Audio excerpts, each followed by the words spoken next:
சிவாய நம. நான் உங்கள் கருவாண்டு. இன்றைக்கி நம்ம பார்க்க போகிற ஒரு ஆன்மீக விஷயம் என்ன அப்படின்னு பார்த்தோம் அப்படின்னா, இப்போ நிறைய பேர் பெண்கள் அம்மனுக்கு புடவை எடுத்து சாத்துறோம், இந்த வேண்டுதல் நடந்ததுன்னு இந்த புடவை எடுத்து சாத்துறோன்னு வேண்டியிருப்போம். அப்போ நம்ம கடைக்கு போயிட்டு மேட்சாக பார்ப்போம்.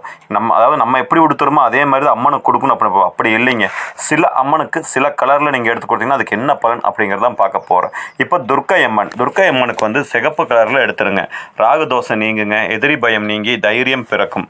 அடுத்தது பார்த்தீங்க அப்படின்னா மகாலட்சுமி ரோஸ் கலரும் பச்சை கலரும் ரொம்ப பிடிக்கும்.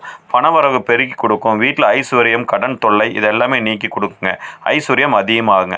அடுத்தது பார்த்திங்க அப்படின்னா சரஸ்வதி அம்மனுக்கு வெள்ளை நிறத்தில் பட்டுப்போட வச்சு பார்த்திங்க அப்படின்னா நம்மளோட குழந்தைகளோட கல்விகள் மேன்மை பெறும்.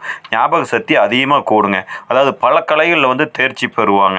அதாவது நம்ம குழந்தைங்க சரியாக படிக்கலைன்னா வெள்ளை சேலை எடுத்து கொண்டு போய் வெள்ளை கலரில் பட்டு சேலை கொண்டு போய் சரஸ்வதி அம்மனுக்கு சாத்திட்டு வந்தீங்கன்னா இது எல்லாமே நடக்குங்க. அது மட்டும் அடுத்தது பார்த்திங்கன்னா மீனாட்சி, காமாட்சி, விசாலாட்சின்னு சொல்லி மூணுமே ஒரே தெய்வம் தாங்க. அவங்களுக்கு பச்சை கலரில் சேலை எடுத்து கொடுத்தீங்கன்னா புத்தி கூர்மை, திருமண தடை நீங்கி குடும்பத்தில் அமைதி பெறுங்க. அடுத்தது மாரியம்மன். இப்போ மாரியம்மன் அப்படிங்கும்போது இப்போ எங்கள் ஊரில் பண்ணாரி மாரியம்மன், கருமாரியம்மன், சமயபுரம் மாரியம்மன், ஈரோடு பெரிய மாரியம்மன் அப்படியெல்லாம் இருக்குதுங்க. இதெல்லாம் எங்கள் ஊர் பக்கம் இருக்க மாரியம்மன் எடுத்துட்டாலே மஞ்சள் கலரில் பட்டு புடவை நீங்கள் எடுத்து சாத்துனீங்க அப்படின்னா தீராத நோய்கள் குணமாகுங்க. மாங்கல்ய பலம் பெருகும். அதாவது அம்மை நோய்கள், அதாவது இந்த சின்னம்மை பெரியம்மைன்னு சொல்லி தாய் வருதுனால சொல்லுவாங்களே எங்களுக்கு கிராமத்தில், இது எல்லாமே வெட்கை தனியுங்க. அடுத்தது பார்த்திங்க அப்படின்னா காளி தேவிங்க.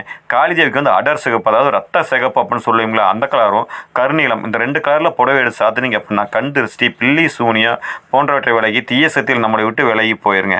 அடுத்தது பார்க்கும்போது வாராகி அம்மனுக்கு சிகப்பு கலர்லையும் ஊதா கலர்லையும் எடுத்து புடவை சாத்தி வழிபட்டு வந்தீங்க அப்படின்னா வழக்கில் வெற்றி பெறுங்க. பயம் நீங்கும். நிலம் சம்பந்தப்பட்ட பிரச்சனைகள் எதுவாக இருந்தாலும் நம்மளுக்கு நீங்கிக்கும்.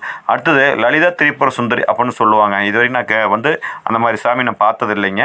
அது டவுன் பக்கமெல்லாம் அதிகமாக இருக்குன்னு நான் கேள்விப்பட்டுக்கிறேன். அவங்களுக்கு ஆரஞ்சு சிவப்பு கலரில் நீங்கள் புடவை எடுத்து சாத்தி வழிபட்டு வரும்போது சர்வ வசியம் யோகமும் மன நிறைவும் உண்டாங்க. சர்வ வசியம் அப்படின்னு எல்லாத்துலேயுமே வசியமாகும். பணவசியம், குணவசியம், மக்கள் வசியம், இந்த மாதிரி எல்லா வசியமுமே உருவாங்க. அந்த மாதிரி நீங்கள் எடுத்து இந்த பட்டு புடவை சாத்திட்டு வாங்க. மேட்சாக பார்க்காம என்ன பலனுக்கு என்ன பட்டு புடவை எந்த சாமிக்குன்னு நாங்கள் சொல்லியிருக்க விவரமாக அதுபடி நீங்கள் எது சாத்தி வாழ்வில் முன்னேறிவாங்க. நம்பிக்கை தான் செஞ்சு வாருங்க. வாழ்வுடன் சிவாய நம.